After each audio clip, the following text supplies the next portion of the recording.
Assalamualaikum warahmatullahi wabarakatuh. Perkenalkan, nama saya Lia Amanda dengan NIM 200420076.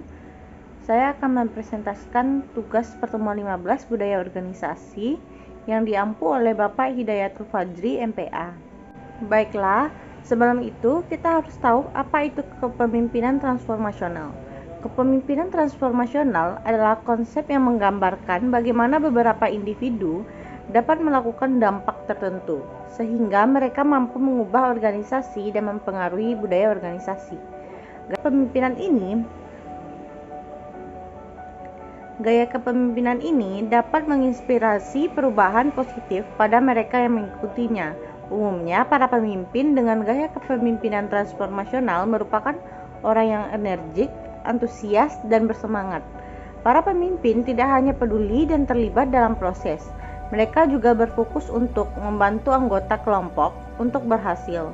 Kemudian, aspek-aspek kepemimpinan transformasi adalah yang pertama, kepemimpinan transformasi muncul pada waktu orang-orang dalam organisasi atau pemimpin dan pengikutnya menginginkan untuk meningkatkan motivasi dan moralitas yang tinggi.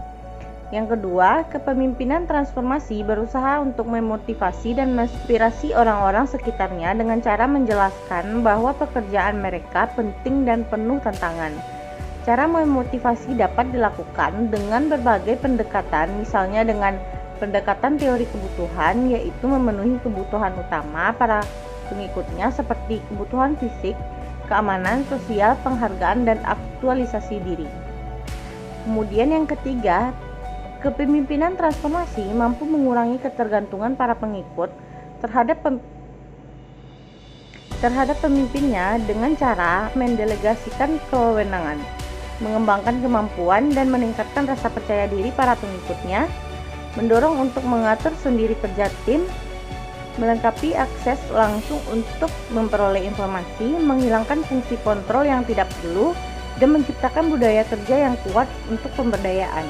Kemudian yang keempat, kepemimpinan transformasi mengembangkan pemikiran visioner, seperti dalam pengembangan organisasi dan dalam mengatasi permasalahan yang tidak dapat diselesaikan secara terstruktur, seperti dalam keadaan krisis.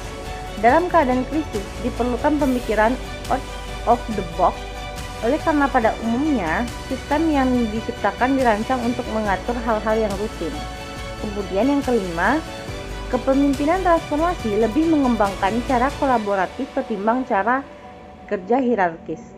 Dengan melalui pembelajaran individual maupun pembelajaran organisasi, kerja kolaboratif akan memperoleh hasil yang sinergis, yaitu hasil yang lebih besar dari penjumlahan hasil kerja individu. Sedangkan cara kerja hierarkis terkadang harus melalui proses yang cukup panjang dan memakan waktu yang lama, dan kadangkala hanya untuk memenuhi kepentingan formal dan kurang memperhatikan pertanggungjawaban substansi dan rasional. Kemudian, yang terakhir, kepemimpinan transformasi meningkatkan pemberdayaan pengikut sehingga cocok untuk menghadapi perkembangan situasi dan lingkungan yang berpengaruh terhadap organisasi. Ciri-ciri kepemimpinan transformasional. Menurut Robin dan Judge, ciri-ciri kepemimpinan transformasional yaitu yang pertama, pengaruh ideal. Pengaruh ideal adalah perilaku pemimpin yang memberikan visi dan misi, memunculkan rasa bangga, serta mendapatkan respek dan kepercayaan bawahan.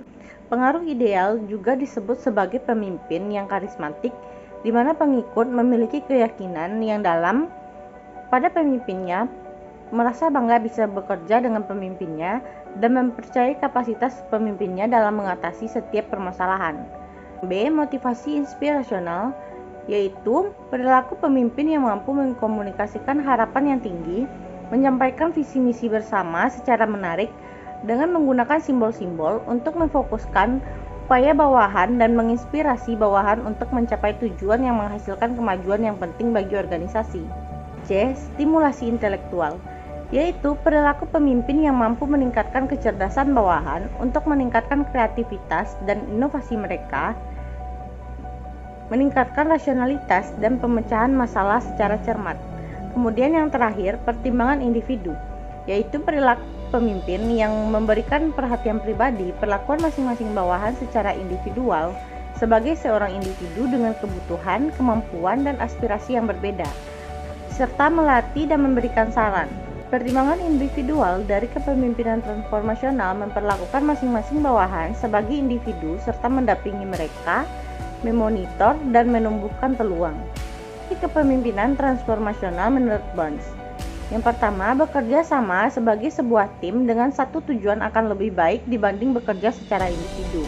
Kemudian, pemimpin yang memiliki moral yang tinggi akan mampu memotivasi banyak orang sehingga anggota kelompok mengikuti dengan penuh semangat. Kemudian, karakteristik pemimpin yang transformasional menurut Burns. Yang pertama, memiliki kekuatan visi dan kepribadian. Yang kedua, mampu menginspirasi anggota kelompok. Ketiga, mampu menanamkan motivasi untuk bekerja menuju tujuan bersama. Contoh tokoh dengan gaya kepemimpinan transformasional. Yang pertama, Satya Nadella, CEO Microsoft. Nadella dikenal karena mendengarkan, belajar, dan menganalisis. Idenya adalah tentang bagaimana melibatkan, memotivasi, dan memberdayakan karyawan untuk memperkerjakan proyek yang mereka sukai. Tingkat keterlibatan karyawan baru ini membantu mendorong ekspansi Microsoft ke layanan cloud dan kecerdasan buatan, area yang kini menyumbang 32% dari pendapatan mereka. Yang kedua, Reed Hastings atau Netflix. Hastings percaya bahwa disrupsi bisa datang kapan saja, maka dia meletakkan dasar untuk mentransformasi sejak tahun 2007 dengan menegosiasi kesepakatan dengan Hollywood untuk menguji streaming film dan acara TV secara online. Dia kemudian memperpanjang umur bisnis isi DVD sambil secara agresif meluncurkan layanan streaming baru secara paralel. Ini terbukti menjadi strategi kemenangan, hingga bisa mendanai perpindahan besar ke konten asli. Kini dengan keanggotaan 100 juta rumah di 190 negara, Netflix adalah pemimpin lanskap film dan televisi. Kemudian yang terakhir, Ignatius Jonan atau PT KAI. Jonan optimis untuk melakukan perubahan pada perusahaan.